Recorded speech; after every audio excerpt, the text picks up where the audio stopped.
Alright, now we're on to part 2 of lesson 82. First thing we need to do is put heading, name, number, date, first and last in cursive.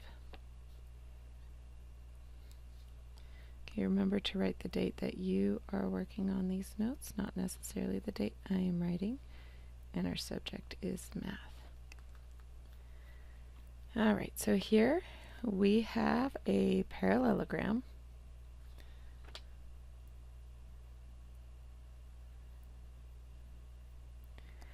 And it's asking us, does this shape have lines of symmetry? And the answer is actually no. Because even though opposite sides are congruent, opposite angles are congruent, if you were to draw a horizontal, vertical, or diagonal lines, it doesn't reflect perfectly across. Though if you folded on any of those lines, they would not match up. So no, it has 0 lines of symmetry.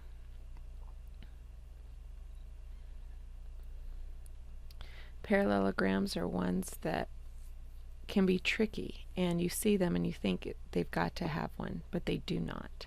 A rhombus does, but a parallelogram does not. Here we have a rectangle.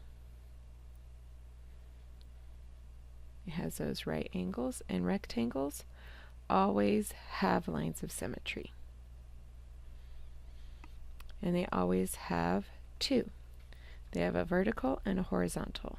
They don't on the diagonal, because if they folded across the diagonal, it would not match up perfectly. So they always have 2 lines of symmetry.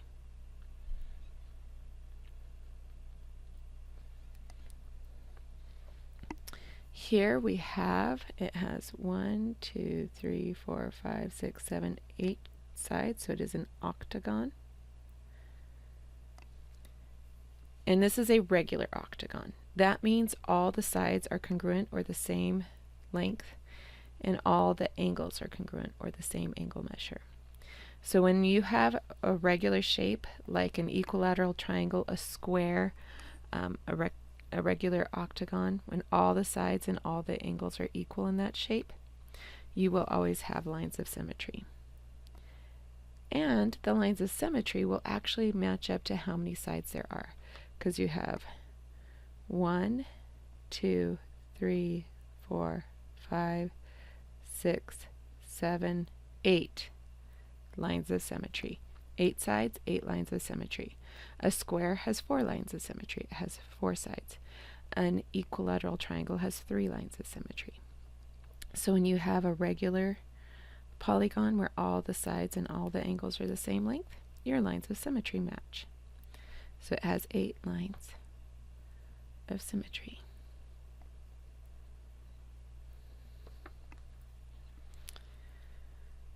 Okay, so this particular letter K, now on the other side of the notes, the letter K that was there was not symmetric, but the way this one has more of that V shape, it is symmetric. And it has just the 1 line of symmetry.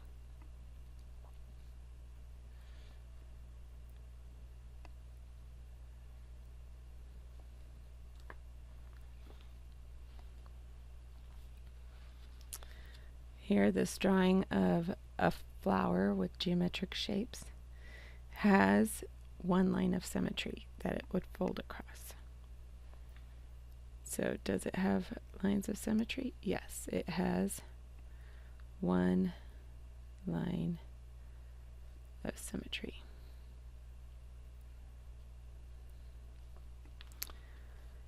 Okay, this plus sign has 2 lines. It has a horizontal and a vertical. Because it's a little bit shorter this way than it is this way, is why it doesn't have the diagonals. But if these were an equal length, these 2 lines of symmetry, if they were an equal length, we would have the diagonals also. So yes, 2 lines of symmetry.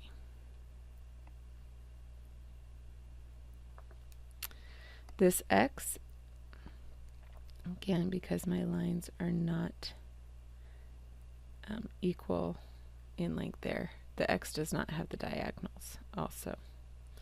These ends of the X's also tell me we're only going to have the horizontal and vertical lines. So yes, 2 lines of symmetry.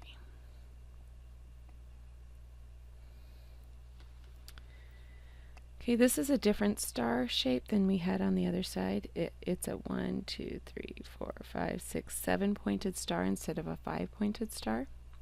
It does have lines of symmetry, and it has 1, 2, 3, 4, 5, 6, 7 lines of symmetry, same as the points.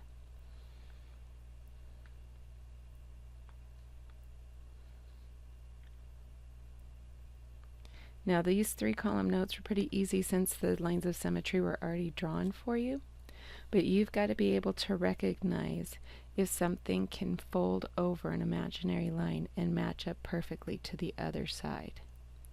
So that's something that you have to be able to visualize.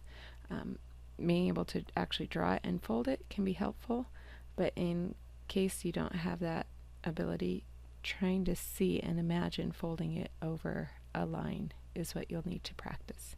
All right, so let's do some more practice with lines of symmetry. Thank you for joining me.